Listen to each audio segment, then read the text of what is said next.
All right, Mr. Kimball, would you please call the roll? With Mr. Castillo. Here. Ms. Gill. Here. Mr. Lawrence. Here. Mr. Reidinger. Yep. Ms. Ward. Here. Wait. All right, we are here today for one purpose and one purpose only, and that is to hear the BWP Superintendent Search Report. I thank you all for being here in the middle of this holiday season. I know it's not easy for many of you, and I was conflicted about this. One of my favorite sayings is procrastinating is stealing from the future. We have a lot of things coming up in the coming year, and I didn't see a way forward to do this until January 17th, and frankly, I think that is too long, and the community would wonder what in the world we were doing. So, at the risk of inconveniencing you all on this night, right before the holidays, we are convening to hear the BWP report. I think we'll keep this session mercifully short. I anticipate that we won't be here much past 8 o'clock. And with that, I would kick it over to BWP for your report. Thank you, evening. Dr. Kastner. Dr. Harris sends his regrets. He was in a dentist chair yesterday for 4.5 hours, and apparently he's just not up to it today. Is it safe? I'm sorry, go watch Marathon Man and you'll get it. I remember that. No, well, Wayne's a consummate professional, and he would love to have been here, but we knew that we had actually moved his dental appointment around, and then we just knew we had this conflict. So, but he does send. He wishes he could be here. A couple purposes for this report. Certainly to catch any feedback and try to explain some things that if you have some questions, but it pretty much creates a public record for the time that we've spent in your system.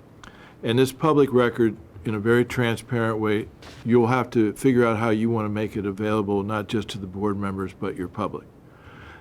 Before I get started, I want to reiterate, when a school board enables a group to come in and just be your guest in the community for 2 or 3 days, you're totally opening your community up. You're creating a totally inclusive process, and people have taken advantage of that access. We've picked up emails. We've even had a couple interviews on the phone after we were here.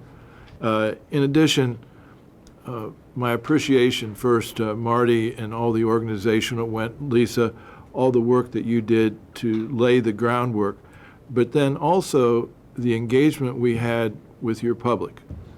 They couldn't have been more courteous. I don't think anyone missed an opportunity not to say what they were going to say. We think that we were pretty accurate because we tried to read back everything that we heard. And we think the process worked as well as it's going to work. And so I feel very comfortable that what we're going to be able to present here very well might confirm a lot of what you already know. But because it can be confirmed, it's being confirmed from an outside source instead of internally. When we initially had the help from the system, when we did the announcement, Lisa, I know you and some of the staff worked on your announcement, and I would have to say that announcement was more thorough than most announcements that we usually get, because it usually starts out very general. Well, it turns out that everything in that announcement is confirmed. And yet, so why do you go through this process? Well, you do it because of the relationships that were forged. And even you as board members, when you're attending some of these meetings, that happens. So what I want to do is go through this report. Now, I am making some assumptions. You have a copy of this report. You have it electronically. You have a copy of the profile, which we'll talk about in the end. You also have a copy of the survey. Actually, today had another run. We just went from 360 to 370. So we know we've kind of are about the point where we're going to get most of the information from the survey. But so what I'm going to do in a very sequential way is just go back and why are we going through this whole idea of the community engagement? We're talking about the strengths and challenges of your system. We're verifying that from the data sources, which are your people. We are trying to look at the desired qualities and characteristics of the next superintendent. And I'd have to say, each school system is going to have certain uniquenesses that are going to make a candidate fit for this school system and not necessarily another system. And the whole idea of building your community understanding and support for the process. Each of the time when we talk about groups, they're going to have other people that they're going to talk to. So it isn't just the fact that we've talked to 150, that's going to have a larger outreach. We were here for December 6th and 8th through 8th. We also, again, have had additional conversations. In the forums, we had 27 different meetings. We met with board members, employees, students, elected officials, civic leaders. We had 150 people that participated, and we have 360 people that responded. We have about 30 pages of notes. Now, these notes, which are verbatim from the people, is what we use to generate the report. In generating the report, the first part that I'd like to go through is the quantitative survey and the survey results. Now, the survey results that we have, we're going to give you the highlights of the results. When you look at the report, you're going to see there might be 10 categories, but we're only going to talk to you about the top categories. But in order to get a perspective on it, if you have 350 people, or 360 people, if you have 50%, you've got 180 people. That's a critical mass. The other thing, who took the survey? Now, I'm going to tell you, it was interesting as far as the survey itself, because the survey, actually, a third of the people during the survey were your students.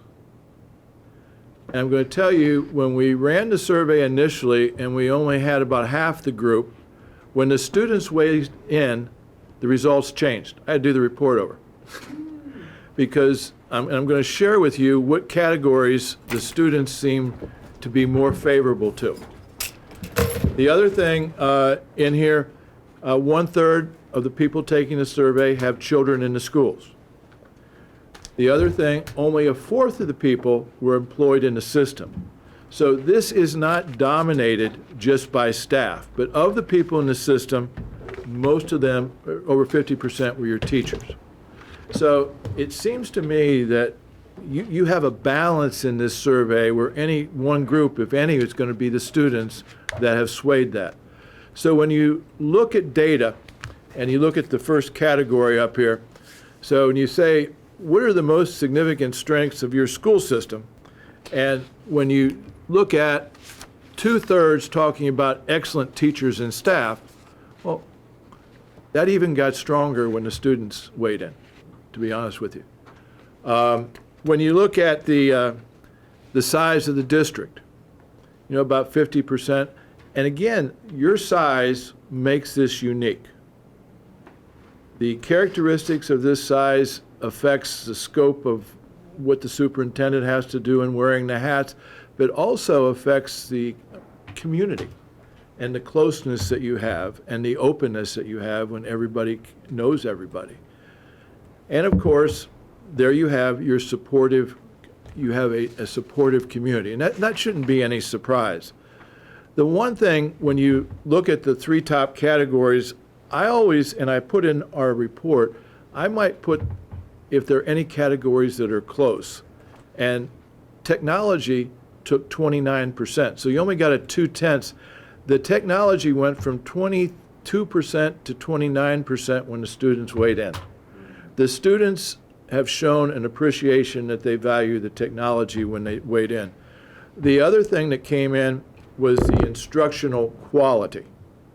Now, when you talk about a high-performing system, and you talk about that type of quality, there aren't many systems that are going to have SAT scores with 90% taking a test that are 240 points above the state and national averages. That just doesn't happen. I can't imagine even the systems surrounding you have that. So when you talk about high performing, this is your community. This comes from your parents, and you as a school board well know that, but that distinguishes you in the sense of the types of challenges and opportunities to still meet the needs of these children. So I think that, so that's why I wanted to say the instructional quality coming up there. Now, Excuse me. does anyone have any questions on the strengths? I've got one question in the survey. People are not able to take it more than once. It checks their IP address, or how do we make sure that we don't have a bunch of duplicates, if any? I don't know the answer to that question. The lady that runs it, the surveys are anonymous.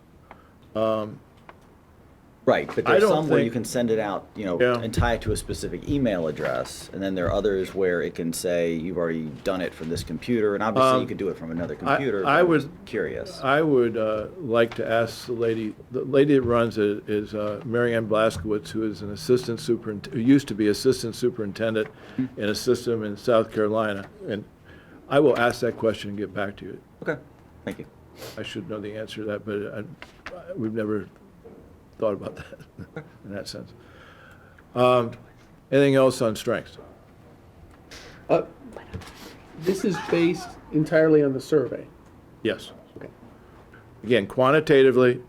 Now, I will tell you what I do is when I look at these high categories, I will use this to organize the the qualitative report, because I know it's the things that people have an interest in, and it turns out that that helps the organizational, and I'll show that, so that when we get into excellent teachers and staff, then I'll take what I heard verbatim from the meetings, and then if something doesn't fit in these three, then I put it in as an other.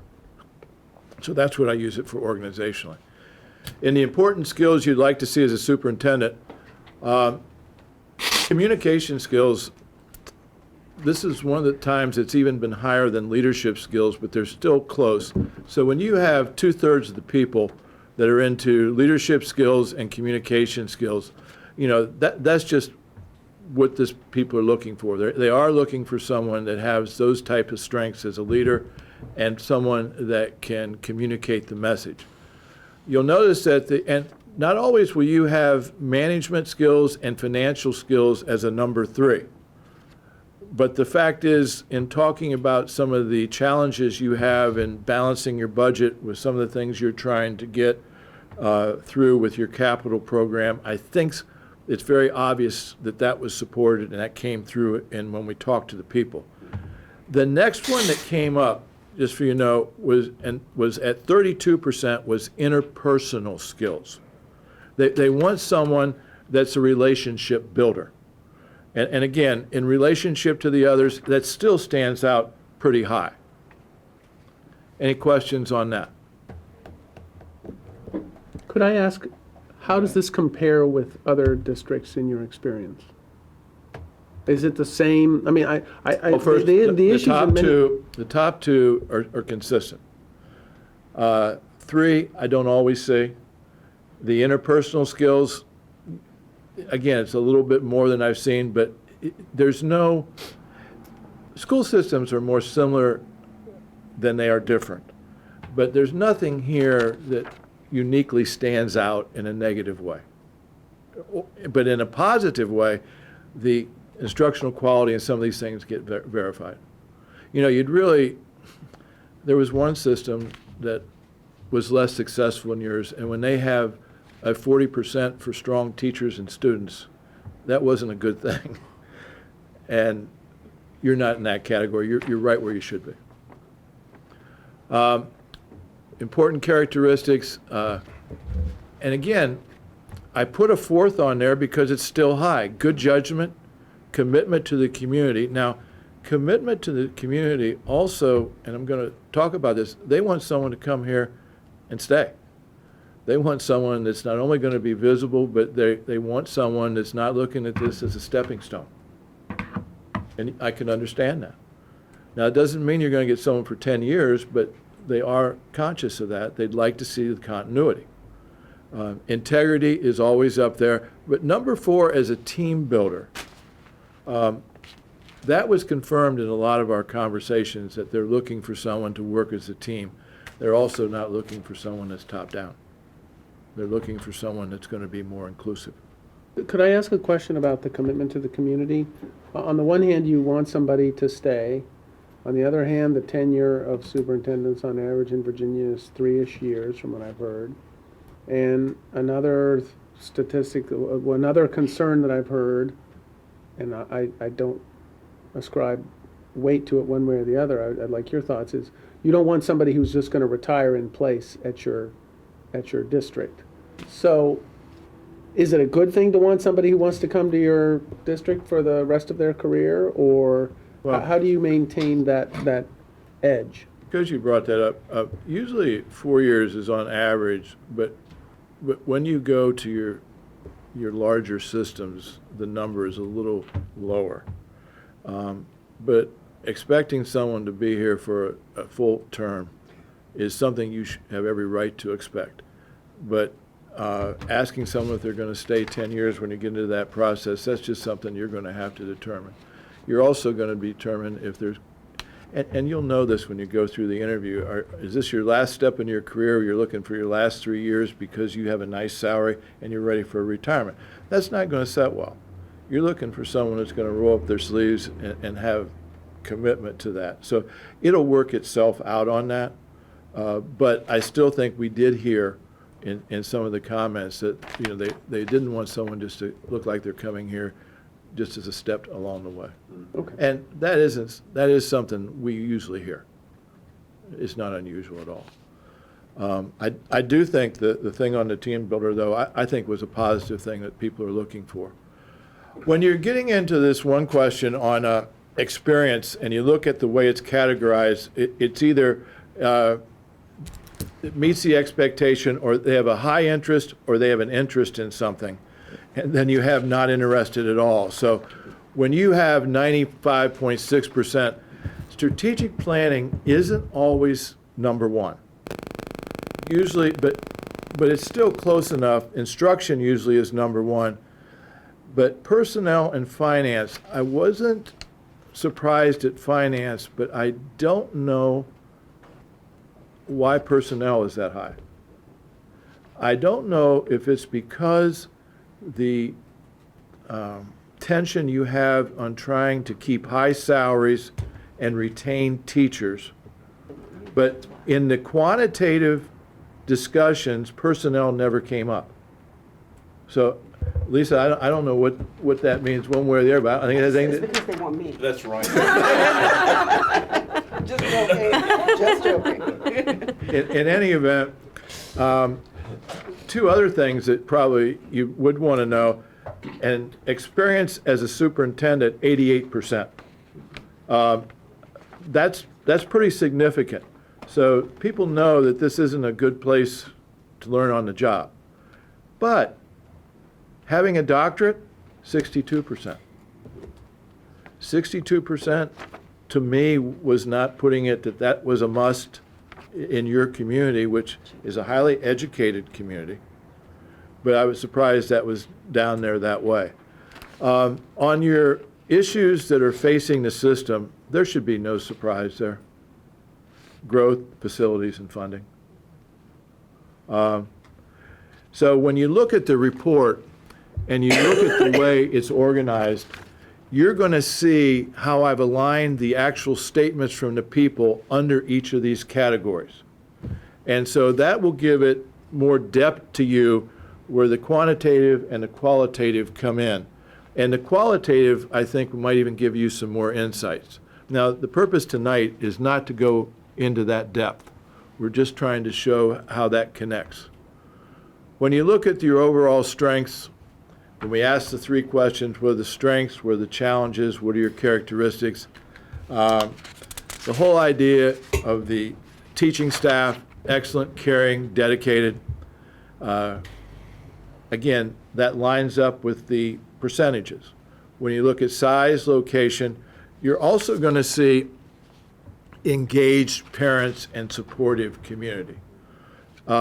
Your parental engagement is at a much higher end, where some people in some systems might say one of the goals is to get more parent engagement. You don't have to worry about that. Your parent engagement is going to be there. Now, if anything, it also has a double-edged sword.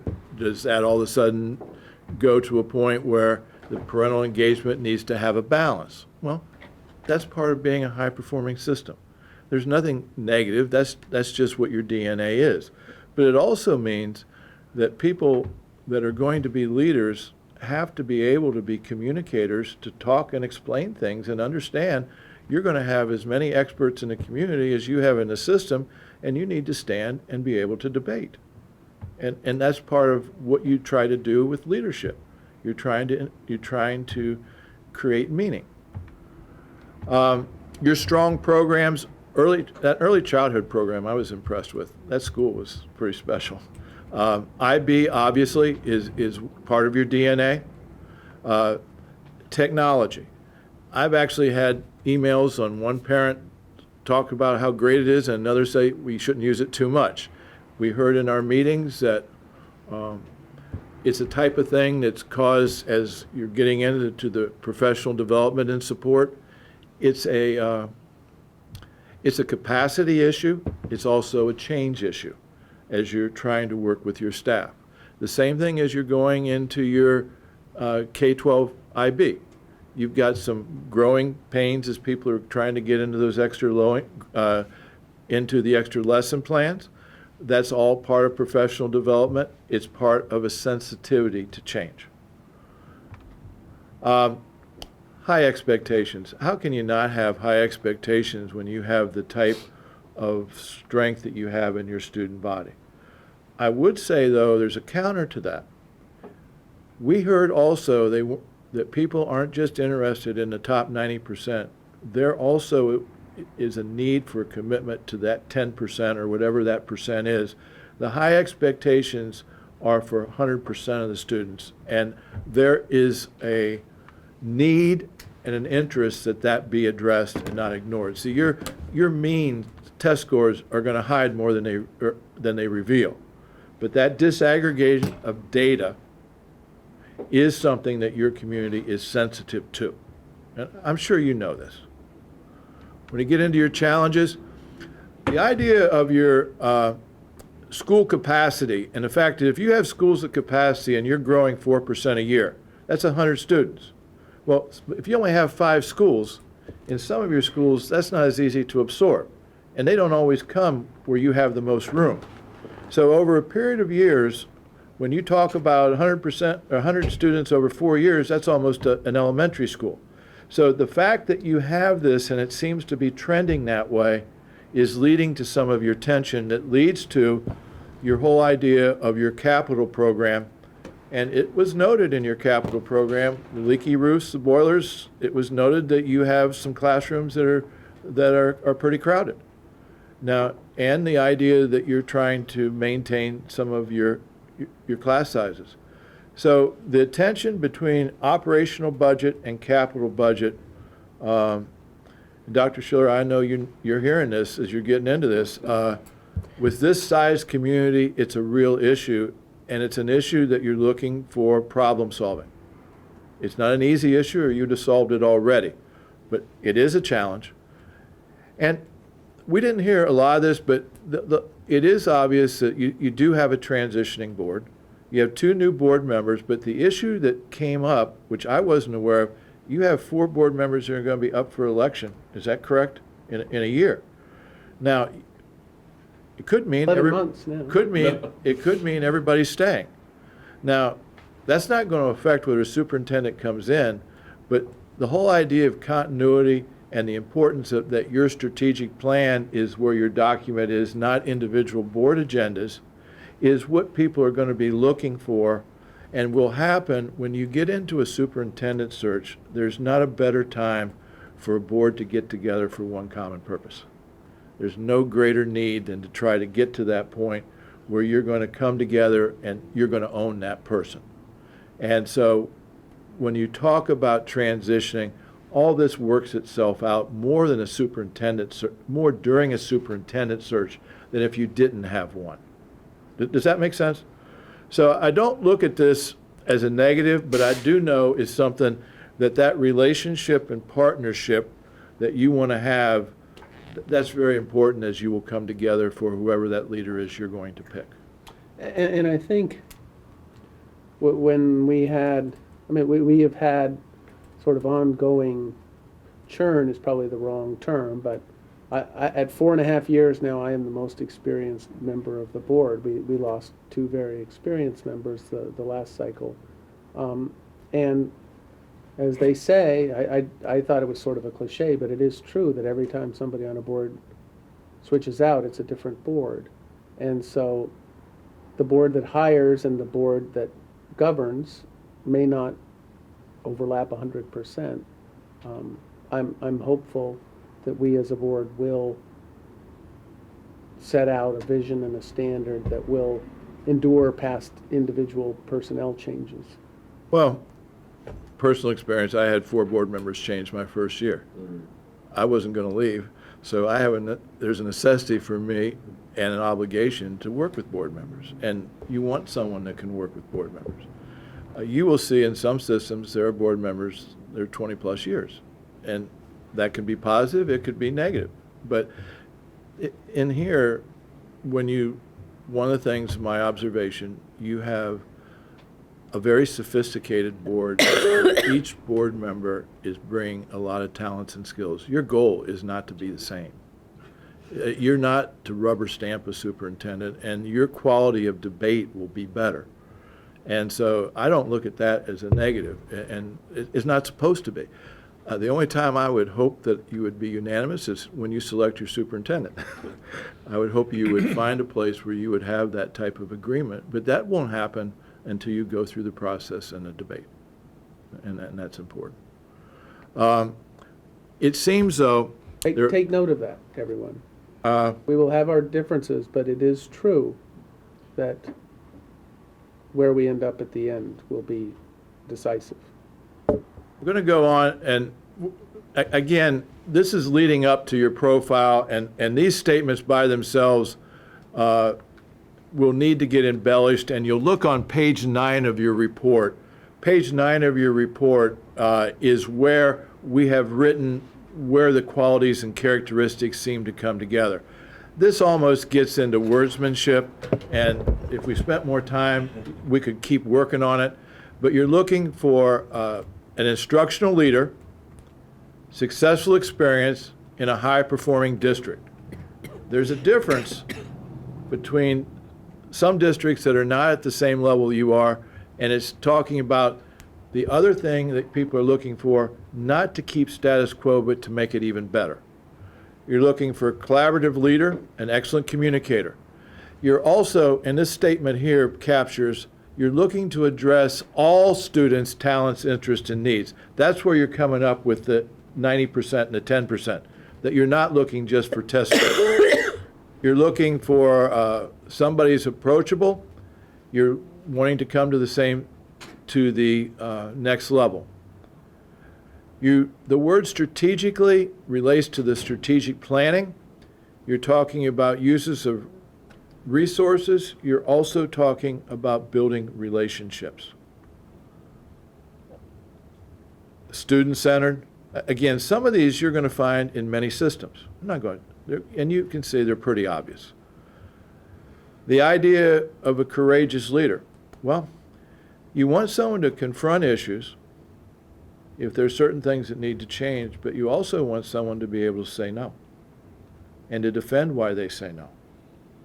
And in doing that, you want them to advocate that the decisions are based on what's best for students, not necessarily the convenience of some adults, but the idea that how it all fits for the moral purpose that you're here, and that's for your students. Again, you know this. And this last part is just necessary, this whole issue, if possible, with experience, not necessarily in being a total expert, but knows how to work with people on the capital infrastructure and growth challenges. That's unique here. with all this being said, when you take all these, we try to separate them into categories, and you're looking, and we took a lot of this language that we got from your report, and you use the word educational leader. Well, we didn't change that. Whether it's instructional or educator, you're looking for a leader. You're looking for a collaborative manager. Now, where do we base this? Look at the quantitative data, look at the qualitative data. This is what people are talking about. You're also looking for an effective communicator. And then you're looking for personal qualities. Now, I'm going to come back to this in a minute because it's going to deal with the profile. And we captured some of the statements and qualities and characteristics we put in the profile. But first, let me create where we're going with this.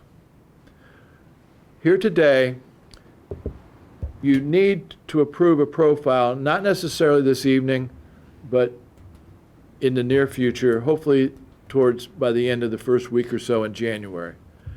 We'll get additional online results, and we will share the final results with you and tell you if anything changes. I don't suspect it will, but we will give you that final update. The deadline for candidates is February 24th. Now, for your information, you can't see this, so I'm not divulging any names. Everything has to come into the BWP site. And right now, We have a high-resolution television stream there, so. we have 15 people that have applied, 10 states. So we've pretty much covered a lot of the country, so we know it's out there. I also want to say that we found something very good news for you today. We got the bill for your Ed Week ad, which is normally $1,200. That's the online ad that's going to appear in January. We also got the bill for your electronic ad, which is $450. They said, and I don't know who. Ed Week. Ed Week. Okay, that is me. I'm sorry. I thought you said local paper. Ed Week. That's me. Sorry. They said I'll take credit. that Falls Church has some sort of relationship with Ed Week that they are giving you free online, say $450 and half price in your paper document. We've never had that happen before, so you made $700 today, Lisa. Our budget woes are solved. So, No, true. all that is coming out. I don't know if you're on VSBA site, but you do have the right to have that, you know. And I haven't checked that. And also AASA has already been out there. So the deadline is the 24th. Now what needs to happen, and we need to work with the board, after the 24th, we will need to present candidates within a week. You'll then need to schedule a first round of interviews and a second round of interviews. And during a difficult time of year when you're working on budget, that calendar issue is something that you're going to have to really work through. And we'll work with you on that. We need to work around our schedules, but your schedules are probably going to be harder to work around than ours. When you get into that first round of interviews, whether you do 4 to 6 people, it's usually an hour and a half for the interview per person. You normally never want to do more than 3 in one day. It'll just wear you out, and you won't be as effective. So usually you take 2 days for the first interview. When you get into the second interview, then you talk about how you want to organize that. And then you get to the point when you get into the negotiations. But if you're going to backward map on this, what you're trying to do, and this is the direction I think we've talked about, is you're trying to be in a place where someone can be here April 1st, or you can announce April 1st, and we can get someone here as soon as possible. So what it says on there, July 1 or as soon as possible. Most systems sometimes will take 60 days. It depends on who you hire, and it's a negotiation between your school board and another person's school board. And that varies. If you have internal candidates, there's a different scenario. If you have assistant superintendents, it's a different scenario than if you have a superintendent. All that just has to play out. But you're fine within your timeline. And, you know, we did move up the deadline. I don't think it'll have any negative impact. And we'll just hope we'll continue to work for the pool. Now, the purpose of the pool is not to see how many people we get, is to try to get those quality people. And so there isn't a number that we have in mind. We okay on that? One question, is the April 1st date the target? Because that would give 90 days if somebody has to give a 90-day notice, or is it just Well, coincidence? It just worked out that way. A lot of times, it's usually more around May 1st. But the board asked that we would try to do this a little earlier, and then we pushed everything back a little bit. So from the standpoint of an incumbent superintendent who's in another district, is it better for the superintendent in the district to make some announcements sooner rather than later? I mean, I'm thinking if you announce on, trying to find somebody over the summer is obviously probably not very easy. So I would think the sooner the notice to the incumbent district, the better, but I don't know. Well, first, it's controlled by public information. The minute you announce somebody, it's public, and before that, first off, you're going to find a successful superintendent or someone successful in their job. And as much as that district might not want to lose somebody, they also then want to take care of business and get someone in. So timing is something that they will not be in the most favorable window that you're in. It's a harder window over the summer. We've done it both ways, but it can be done. And sometimes in another district, there might be a succession plan. You never know. So you can't predict how this thing all works. You're in the most favorable cycle as far as attracting candidates here and also making sure you're going to have them here. The other thing is, once that's announced, there's a beginning of a communication. You know, Dr. Schiller here as an interim is going to be very valuable to anyone coming in. So they're not coming in cold. And usually you're going to have some sort of an agreement where you can have people coming in for a few days along the way as they're transitioning in. You also will be in a position where they will have information before you finalize your budget. So they're going to have that type of understanding. You're also in a situation that if you have turnover on staffing of whether they get involved, and I'm not saying you have vacancies, but if you have principal hirings or not. It all just kind of depends on how it works, and what you'll do is just do whatever good sense tells you. Right? So that's kind of where we are on everything. Now, does anyone have any questions on that? Just wondering what you're doing specifically to reach out to minority and women candidates. Do you have a plan to Well, reach those populations? We already have minorities, we already have women. Okay. And a lot of this stuff, you kind of want to try to find a pool, but again, our first obligation, even before that, and I'm going to come to it, is to find the match. Mm-hmm. So whether it's minority, whether it's women, we're trying to look for the best fit. Mm-hmm. But I would have to say we're sensitive to that. Okay. And even when we're trying to present a balanced pool to you, that might impact as we're narrowing it down towards the end. But I appreciate your comment on that. Okay. But there's no specific plan, though, or there's no specific organizations you reach out to or groups that you might reach out to specifically try to attract more applicants from a diverse pool. Dr. Harris did his doctoral program at Harvard. And in the Harvard program, there's an urban superintendent program. Okay. Now, the urban superintendent program has a tendency to have some of the minority superintendents that we have an outreach to. And your former superintendent in Washington, D.C. is head of that. So Wayne has a good insight to that group. And that group is, the announcements are being, they're putting an announcement out in the information that they have. We also, as we get the applicants and we're reading between the lines, all that information will become aware of. Okay. I think that's a good question. Okay. And we are asked by boards that are looking for a diverse pool, as much by gender as race. Mhm. So that's a good question. Other questions? Okay, Quickly. Yes, I'm sorry. please. Tell me about the profile of a superintendent. What does that document really look like? oops, how do I do it? This is what it looks like. Right here.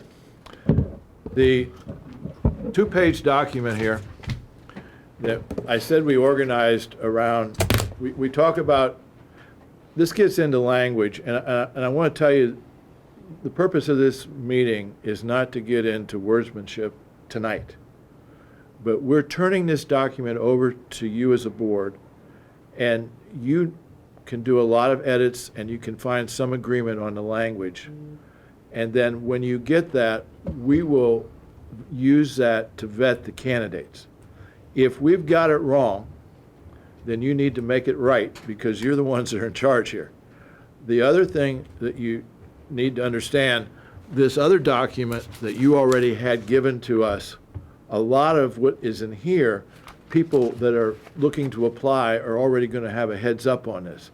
This document here does not contradict it. It's just a different way to organize it. The difference is, when Lisa did this, she did it knowing her school system. But now, this came from 150 other people and all the people in the survey, so now all of a sudden, it becomes more inclusive of a larger audience. It's pretty, I'm not surprised that we have agreement, but that's the way it's supposed to work. So Phil, you might have issues with any words in here, so be it. You should just change it, but what I'm going to try to do, and I'm just going to go through this briefly, we try to make a general overall statement. How will this advance? Will this go up and down? There. Use the mouse and roll there. That might be- Mari, let's get to the first one here. All right, but the bottom line is, this document is for you in terms of vetting candidates. Yes.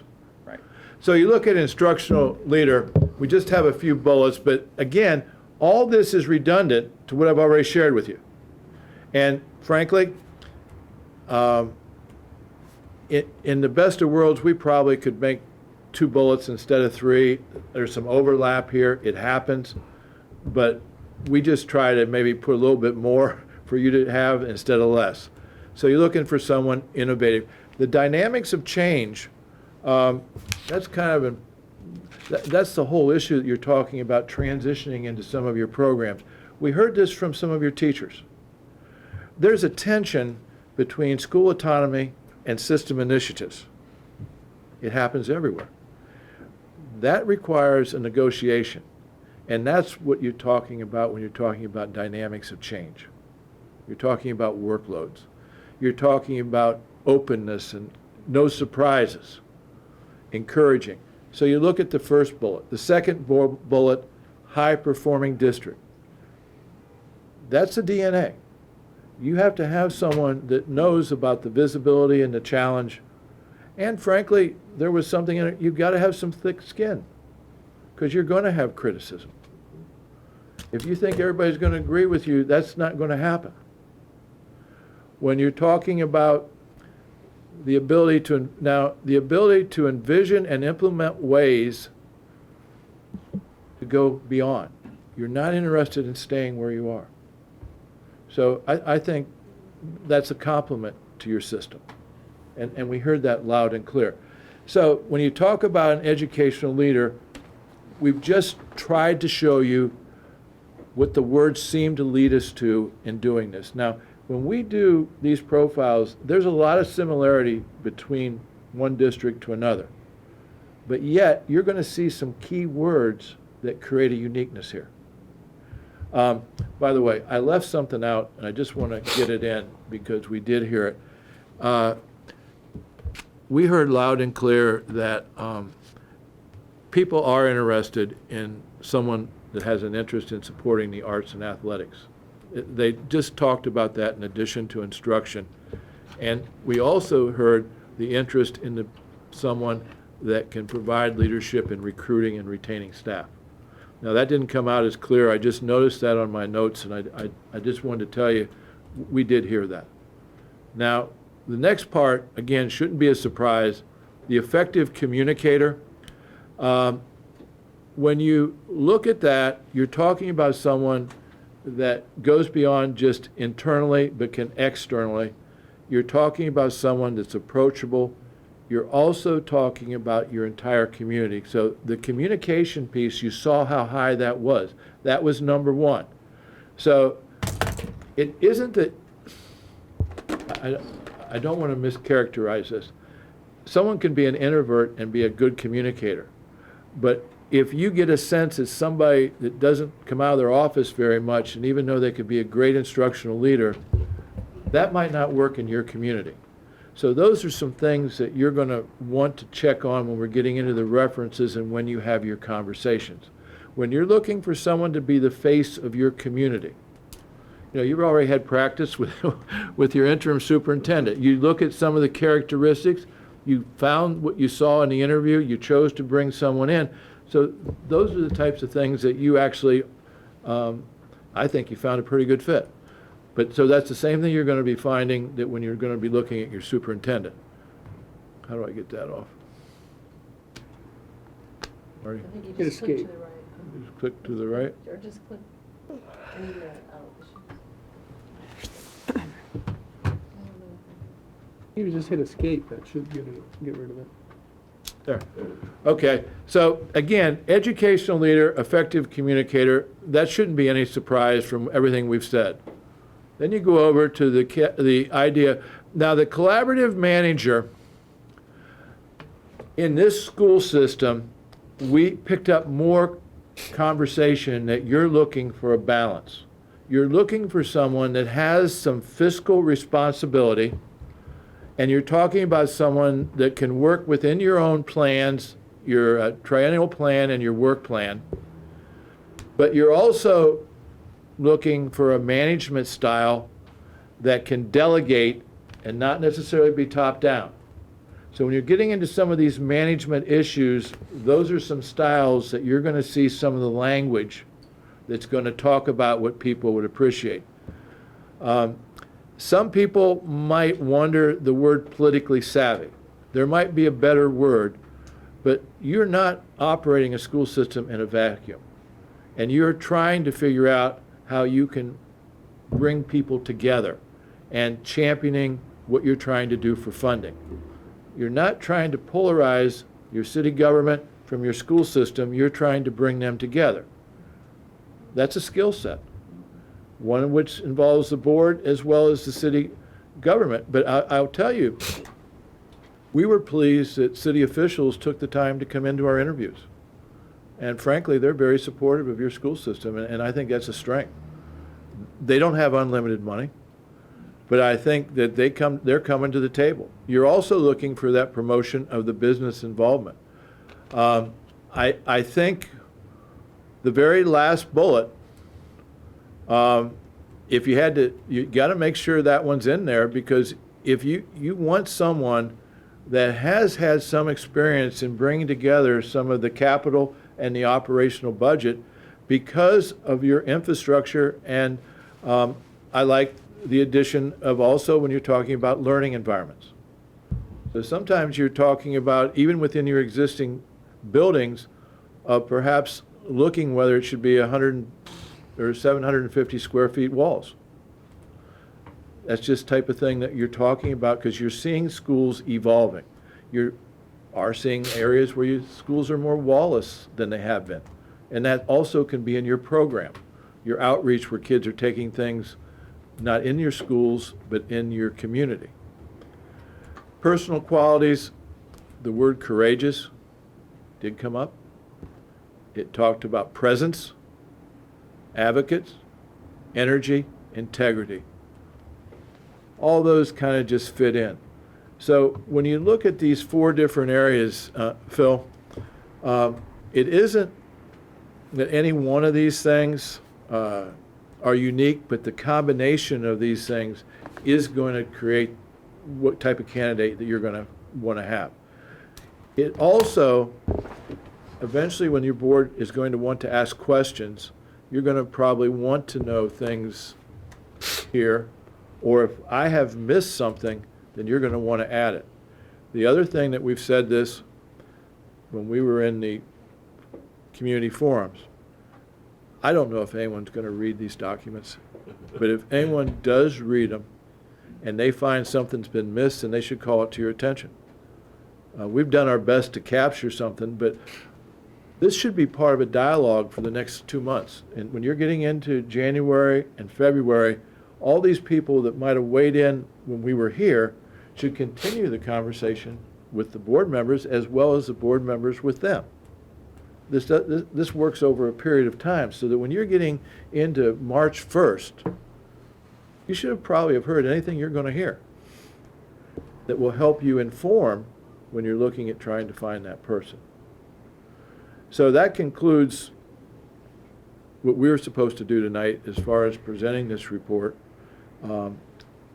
I would recommend, Justin, that maybe you might want to talk about a process in which maybe you have someone assigned to take all input and then maybe come up with any hybrid document or whatever. But I would hope that we would have it, you have a board meeting, what, January 10, is that it? It'll be our It would be nice to organizational have that done by January 10, that we would use it. But because this other document is very similar, it's not going to have a great impact before then. So one of Dr. Kostner's ideas was, do we really need to do anything different from what we had already presented? And my sense is that we do, because there is nuance. I think there's some additional context. And so I think this captures, I don't know if you want to call it a rubric, but it is, I think, a little more comprehensive. So what I would suggest, given that we don't want to get into the realm of electronic meetings, is, and we kind of did this with the initial job posting, if you want to send me in red line your changes, and I'll do a mashup. I think there'll be some nips and tucks here. I hope there won't be wholesale redoing, but let's see. So see what you can see.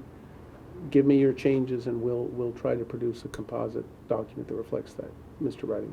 Thank you, Mr. Chairman. I'm certainly willing to work in that process. It seems reasonable to me. The one thing I'd say is my suggestion about the document is that it ought to be a lot shorter than it is right now. Not because there's anything in here that's unimportant. In fact, it's all important. But nobody puts in their list that they want, an introvert who sits in their office all the day and can't really talk to people and is a terrible manager and doesn't know how to handle money, right? So there's a lot of motherhood and apple pie stuff in here. What I think it's important to do is call out the things that are really important, which are almost the top line pieces here. So I think there are things that we ought to leave out, not because we don't want them, but because they ought to be included. There are things that go without saying. Right. Right. And I agree, and I saw an initial draft of this, and I looked at it in that context, and if there are more of those things, then I think we can approach it in that. Bill, I think you're right. If you were really getting into this and wanted to see where the redundancies are, this could be narrowed. We chose to make it more inclusive of the language. The other thing, though, that might trigger you with some other ideas is you go look at some of the language that came from people when you're looking at the report itself. It might trigger something that you might want to make sure you might want to use. But we expect you to make some of these edits. What we didn't want to do is get so narrow that you wanted to add stuff, but whatever you end up doing, this is just what the process is. I mean, I'm sort of a cut to the chase kind of person, and ideally, I would think what you'd want is a matrix. This is, here are the qualities and here's the weighting. So you could just run against the resumes, give a scoring on each one, and say, Give them a rubric. yeah, that's exactly right. But that's probably something that's not that ideally suitable to drafting at a school board level. But When it gets to a point when you're getting ready to do the interviews, and we will base we will give you some examples of interview questions around your profile. And when you interview the candidates, using that as the rubric of whether they met, exceeded, or didn't meet these points, that becomes the organizer. So actually, if this becomes briefer, that'll make it easier. I think your points are well taken. Other questions or comments, Ms. Gill? So something that someone brought up to me who did the search for our previous superintendent was that they had a search committee. We don't have a search committee, or if it's worthwhile to create a smaller search committee to kind of funnel some of this. Last time around, there was a 3-member group that looked at each candidate. We're not operating that way, but let me tell you, a check and balance, they'll get. Yeah, I mean, I don't know they'll what the get pros that. and cons are of that. The next time you're going to see us is about the beginning of March. We will share with the board 100% of the candidates that are online. We will explain why we find this group has met what we think is the best fit. If you have questions about any that we don't, see, that's where we want to be as totally as open with all the board members on that. And that's what Wayne and I do. And so in going through all that, you're going to be able to do that at a time when, after we organize it. But what happens is, when you're developing a pool of 40 candidates, they don't all apply at the same time. And you can't necessarily vet them against the entire pool. So the dynamics of it, you can't just say halfway through the search we're here, because we aren't comparing it on people we haven't seen yet. The other thing, when they apply, they originally will put half their information in and they haven't select submit. We're not going to put anybody in front of you until they put that submit button, and that means that if their name eventually does come out, we at least know in a confidential way that we've protected it as much as we can. So that's just the process that we use. I'm sure there's other ways of doing it. But eventually, all board members are going to be on board with everything, the whole pool. So I don't know if anyone has any insight into how the search committee worked for the search for Dr. Jones. Well, my understanding was that committee vetted Some of the vetted vetting? the group. Okay. And I think what Dr. Kastner is saying, that basically we're a 7-member vetting committee. To the extent that there's somebody that BWP does not bring to us, then we will be free to say, what about John Doe? Is that Yep. clear? Well, the other thing is, if board members have an interest in possibly whether we've considered a candidate or not, give us a name. You can email us or whatever, and we'll look into them. We try. The problem along the way is the rule of thumb is Superintendent 101. You don't want to tell 2 board members something that you don't tell all 7. So that's why you try to make the information as uniform as you can. And the only person that we would talk to, whoever the person is that's been assigned to work with us, perhaps maybe to give us a guidance on someone that this person worked in the system 5 years ago, how were they? And someone might say, well, they weren't really good, so we'll get a little direction there. Or, boy, that person was great, then we're going to work harder on them.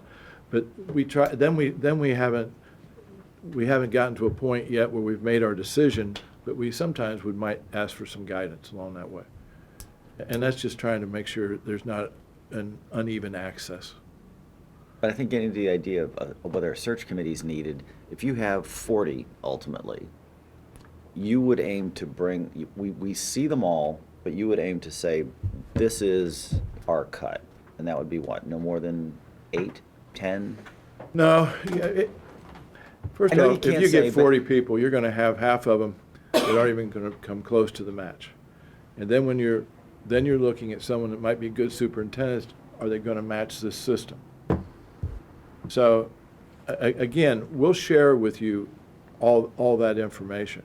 Right, but I think what it comes down to is, this is gonna be in the middle of budget, and if we've got 10 people who are worth talking to, all 7 of us can't do that in the middle of budget. I mean, that's just not going to happen with, an hour and a half, 3 hour-and-a-half interviews in a day over 3 days. I mean, that's unrealistic. So I think at that point, we would say, okay, do we want a group of 3 to go and, cull and bring back opinions about which ones all 7 should go to? Because otherwise, if we try to say we all have to go together all the time with everyone, this is going to grind to a horrible Well, John, stop.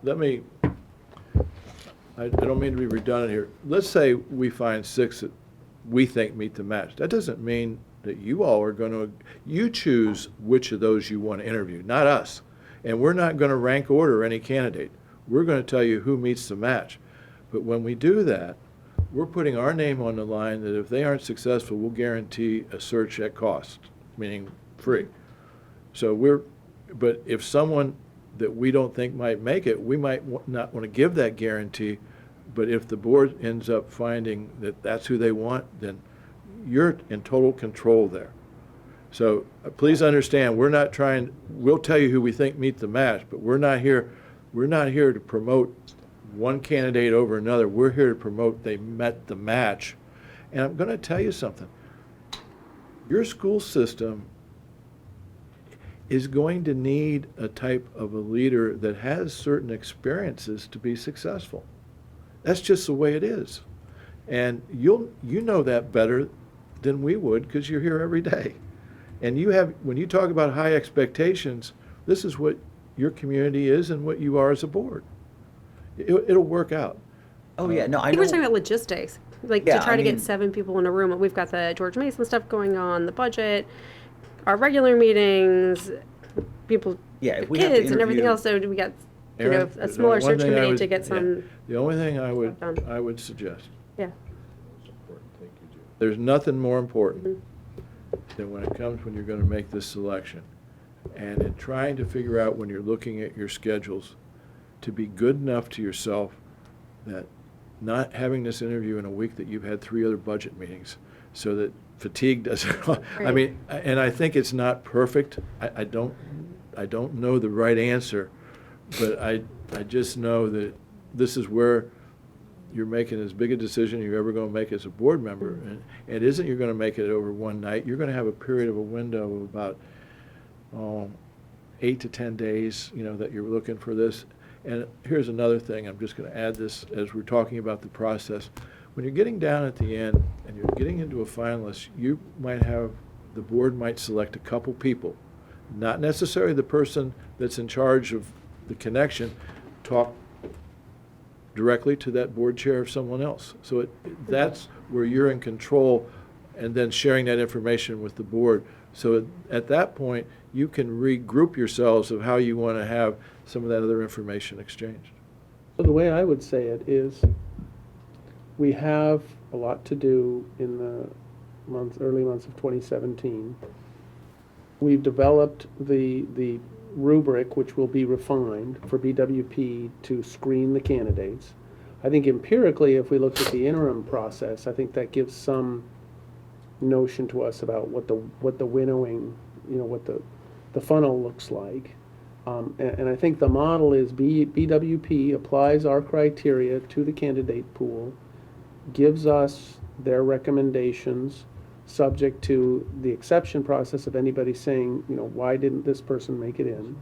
And then the interview process would occur with the members of the board so we can find out which of these. But I think your job is to give us finalist grade candidates to look at. Right. And that then allows a division of labor for us to do the other stuff we have to do while maintaining fealty to our, this is probably the most important thing we will do. The future of our district will depend on the soundness of this decision, which in part is why we're spending tonight having just a sole laser focus on this issue. And so I think that's how I envision this unfolding. I don't know how everybody else sees it. Mr. Ankuma. Just a small question. It's come up about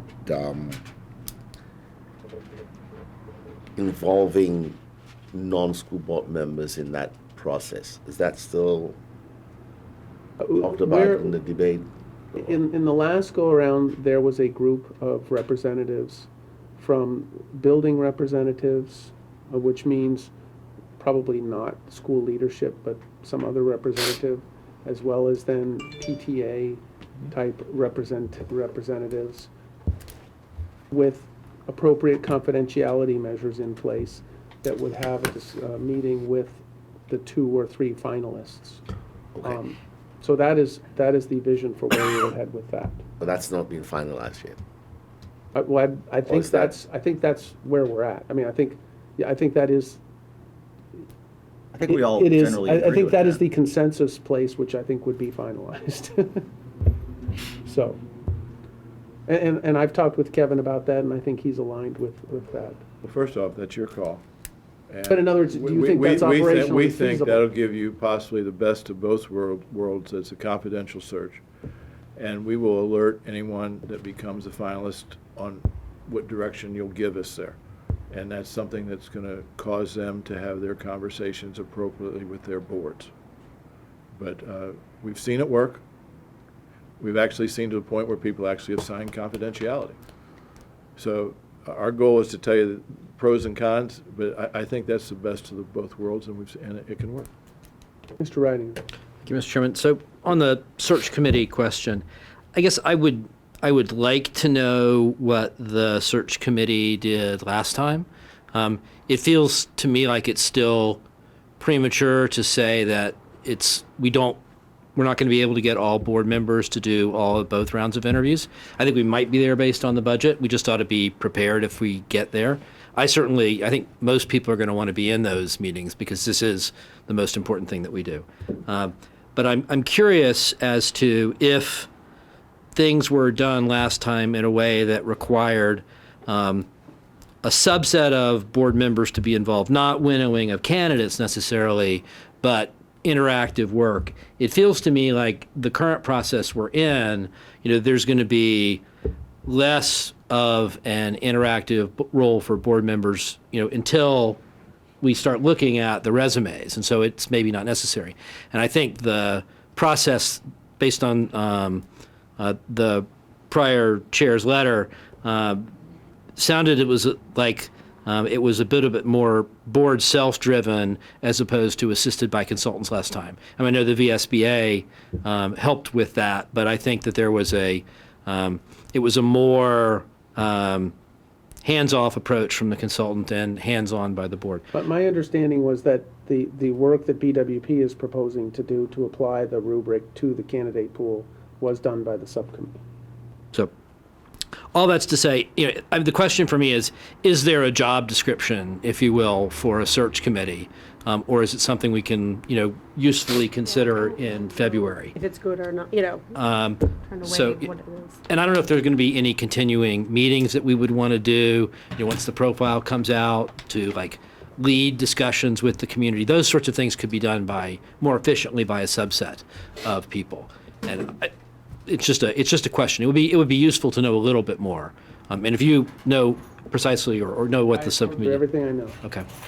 Yeah, my point about the search committee is simply, it may be needed, but we won't know until we get a whole lot closer, because you said, you're going to have a period of 8 to 10 days when you really need to start buckling down. Depending on what those 8 or 10 days are, that's going to make a huge difference in our ability. I mean, we saw that with the interim search, and we had a whole lot less finalists.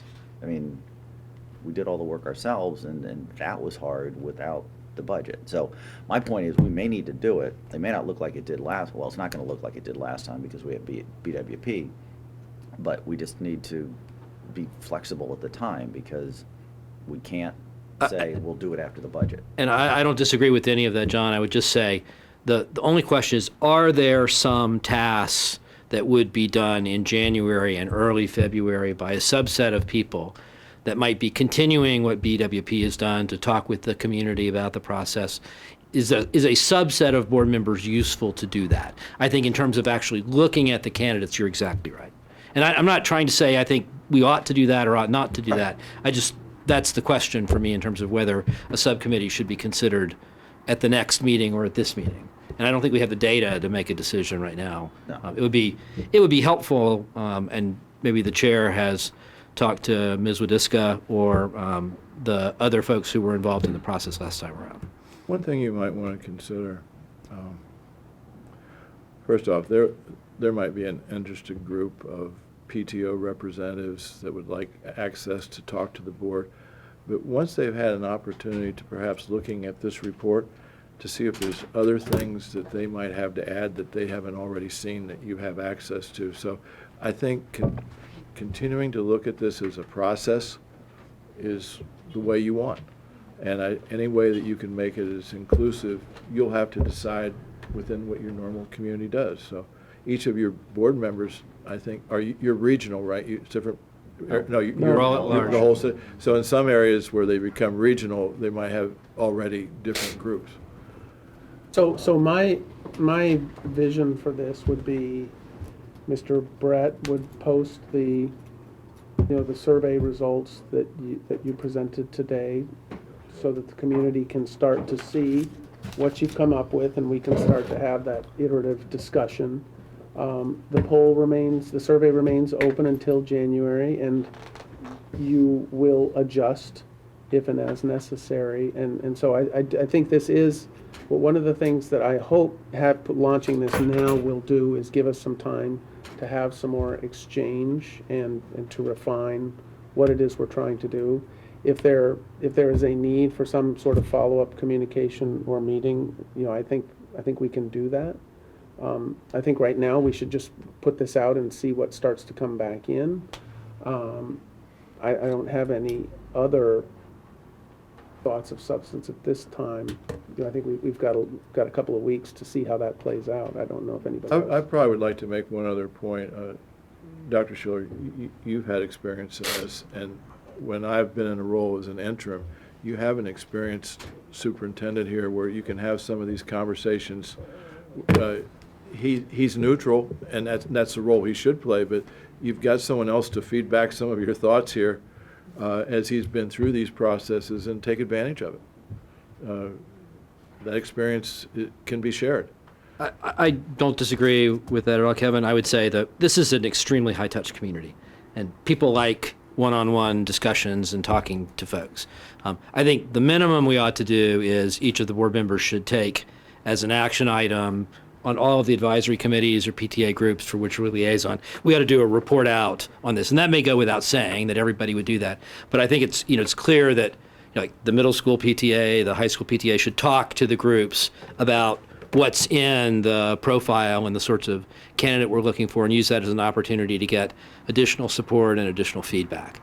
The only thing in addition to that is really whether you want to deputize people to do some sort of subsequent community meeting, or just rely on board members to be out in the community and have those conversations essentially, in the Starbucks or Rare Bird Roasters, or pick your coffee shop of choice, Cafe Kindred. That I think all of those things will take place. People in the community will want them to take place. It's just a question of whether there's a structure around it or not a structure around it. And I'm comfortable with either approach. Okay. All right. Well, I think let's see how this unfolds. I think the idea of disseminating this both on the website and to the various leadership in the SAL community and the other interested groups makes sense, so that just because you put something out doesn't necessarily mean everybody gets it at the same time. So I think that behooves us to do that. And then depending on where we end up in January, we can make appropriate steps to address the community engagement challenges that may be there. Just to make sure, you need our take on this. Is there anything else that you need from us? Okay, Mr. Ankuma. Quickly, does that include a draft profile? I mean, It says draft on the all the top. stuff that you're putting out. It's on board docs. Yeah, I mean, I'm saying one has draft on it, so I just wondered, are you putting it out as a draft or as the final? The report is gonna go up tomorrow. Only the profile, I think, is. The profile. Profile is in draft stage. Okay, so that. I might suggest that until the board has had a chance to weigh in, you might want the document that you decide that you want out there to take your own draft, to take draft off of it after you have an agreement among yourselves. But that's up to you. So the senators will put out. Oh, yeah, once we have draft agreement, it's no longer draft, but Yeah. the point here is, this is very much draft. And we need to This make this that is clear. just our shot at it. Yeah, the and we don't- profile is a we don't want it to draft. be definitive. The community engagement report, however, is That- what it community is. So engagement report the community is- engagement that's it. report, I think, should go up. And your 360 survey. Correct, Could that as go well, right, because that tells people what. Some school what was said. systems will choose to have an access off a website, some don't. It's up to you. Yeah, and I guess let's see, the profile that we have is in Acrobat. I believe, yeah, so if you could give us a Word copy, that will make life easier. We did send a Word copy, didn't we, Mark? Yes, I have the word. Okay, if you could disseminate the Word document, if that hasn't been done already, but on Board Docs, it's in the PDF. Yeah, for the community engagement report, that is based solely on your in-person meetings. Nothing is going to get added, nothing else is scheduled, Nope, right? Okay. that's For the done. survey, though, you're going to keep getting it, so at least make sure that that is somehow marked interim or something so that people You don't. might want to, when you get to the website, that the final day of the survey is at January 20th, and we will give you an update at that time. Right, but we need to make sure if we're posting this, Yes. that people know it's an It interim. it is a work in progress, yeah. Right. Anything else in that, or are we all clear on that? Just a quick question, Mr. Chairman. We're going to post all of the documents that have been on board docs, right? It's just whether they're marked draft or not. I don't think, I think Dr. Kastner's recommendation was that, given that the profile is not final. we No, shouldn't I post thought it. he just said take draft off it when it's finalized by the board. Yeah, Not yeah. that we would not circulate. My strong preference would be that any document that's been given to the board and provided to be board docs be made. I mean, it's already publicly available. It's public I'd put it on record. the website as well. Sure, but Well, I no, guess right the- now it's under administrative content, which is non-public. Okay, so it's not. That's what I was asking, because a couple of them have draft on it. But the survey's draft just because you're updating it, right? You're going to continue to update. I could put it under public content as they are, as you are seeing. I mean, I think if it's been shown to the board members and we've talked about it and projected it on the screen, it ought to be in the public content and not the administrative content. And there's nothing confidential about it. It's just a draft. Right, we and I- just, my only point, we just need to make sure that people understand if something like the report on the survey is going to be updated, that it's an interim, that the draft is a draft, and, saying draft like that is kind of de-emphasizing it. I'd rather have it, large so that people can't be mistaken and say, oh my God, this is their profile, and it's already done. But yeah, I mean, it's been presented in a public meeting, so it's public. Do you know, if the board wants to put all these things up, I would rather, I mean, then we'll have to put up another draft. I think it's a little confusing to people, but I really don't care. agree with Phil. I mean, part of the reason of holding this meeting tonight was to get this Open. out to the public and put it in open, so if it's not publicly available on board docs, then, it kind of begs the question, why do we have this meeting to put out to the public? Nobody from the public is here. They may watch the video, but if we don't put the information on board docs in the public section, then we've kind of As I negated said, the purpose I really of don't care. getting out to the We public. just need to mark it clearly that, Yeah, either just so date draft it watermark somehow across it, I or- think it's fine. I would do like first draft and the date, so when people refer to it again, they're getting the I think updated at one. this point, anything you can do to err towards transparency is fine, because even if your intentions are such to wait till you finish, why not? What's wrong with input? Right, but that's really us, not you. Yeah. We're like a software company. We just put it out there in beta and then sort it out. I have a question, Kevin, about the community engagement report, and it was something that Michael had asked me. And so this is a work in progress, basically, that you will be updating. The Are you- report is, That's it? is You're not, done. you're not taking in any more It's just surveys or survey. anything? No, Okay. no, survey is still. the survey is not done, but the report that you have is a complete Okay. document. It's not a draft. So But if people have more But if there is comments. if there are 6,000 new responses that So, change And at this point, and we we agree that if we've missed something, then it should go to the board, and you all are in charge at this point. Okay. Because you're the decision makers here. We've given it a pretty good shot, but now's the dialogue part that's important. So Yeah. Fair enough. if there's something that's been missed, I'm pretty sure your community's gonna let you know. Fair I enough. just want to make sure I'm understanding all that, though. On the board docs, it says Falls Church Community Engagement Report Draft. That's what it says in the board That's- docs, but it's actually the final. This does not say draft. No, but I'm saying like On on the- on the- here. Yeah, on the- Profile Like is the- draft. the file On the name. site it does. Yeah, so I just was confused. I just wanted to know that. I'm glad you asked. This is the final, so we need to change this. Anything else, Mr. Lawrence? Was there something you wanted to say? Well, just out of curiosity, as you get to your final candidates, or even to your whole pool of candidates, are you gonna point them all to these documents so that they know they exist? or- Absolutely. Okay. You know, another thing is when they have to answer their questions, we're going to advise them, if you're going to be considered for an interview, it's your best interest to align your skill sets to what this system is looking for. And so it's something that we do as a courtesy, but they should already know that. And if they don't know But it, they then do maybe that they at aren't their your best peril, candidate. right. Yeah, well, to a certain extent, it'd be a test, you know, if you Right. ask them to see the community engagement report and they say, what? That pretty much says, thank you. All that will be, well, in some case, there will be somebody that will either ask you or ask us for this report. And good candidates will ask for this report. So as part of your evaluation as you screen, what do you rely on? Do you just look at the paper? Do you check any references? How deep do Absolutely you not. go?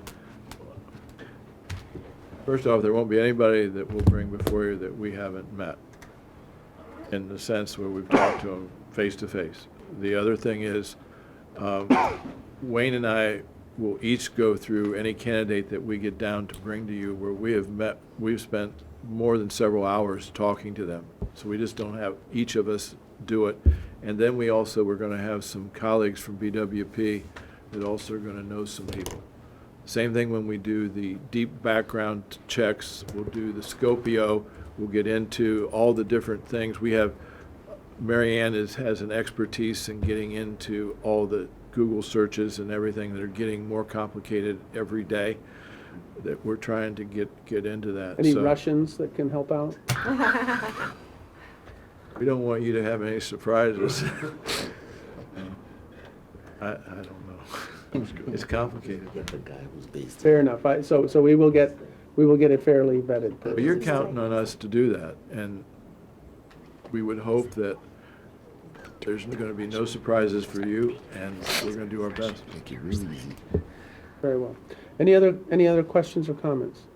Well, again, I thank you for coming out tonight. I know it was not your ideal place for a Tuesday night, but I am grateful to all of you, and this has been a difficult year with a lot of time spent on many issues, and frankly, I don't think it's going to change anytime soon, but I do appreciate everybody's being here tonight and working hard. And Dr. Castro, thank you also for coming and for your thorough presentation and your work engaging the community. I think this has been a really positive step forward, and I look forward to the process continuing to move along so that we will get a very strong pool of highly qualified candidates who will make us proud, whoever we choose. Well, I appreciate all the comments from the board members. I appreciate that. Thank you very much. Thank you very much. Have a Happy good evening holidays and to everybody. Happy holidays and Happy New Year.